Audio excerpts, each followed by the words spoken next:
It's time to answer your Twitter questions here on the floor of the New York Stock Exchange with Jim Cramer. Jim, first question today comes from Pete. He asks for your thoughts on AK Steel. Yeah, AK Steel, I think, is a company that's just a casualty era. The company was very adamant to me when I was negative on it that I should rethink it. I'm not. It's a casualty of the era.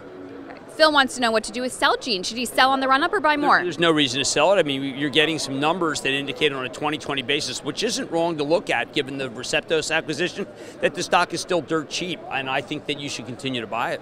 All right. Kelly has a question on Fitbit. Can it go higher or is it ready for a pause? $50 was my target, so it get to 48. I don't want to be greedy. I think you got to take a little off the table.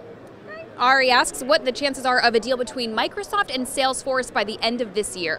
Look, Microsoft does want to have a lot more cloud. I think that Mark Benioff wants to have a lot more time at Salesforce. So I know that they are very enamored of each other. I know that there's a lot of goodwill versus when it was run by Steve Ballmer. But I think Mark wants to stay independent.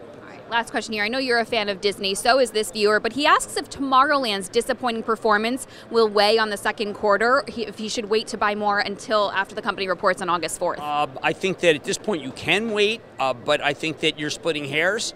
I mean, you're going to try to pick it up for 4 or 5 points less. Maybe you're lucky, maybe you're not. Disney, you're going into Star Wars, going to Shanghai Disney. Yes, maybe Shanghai's going to be weaker because of the stock market, whatever.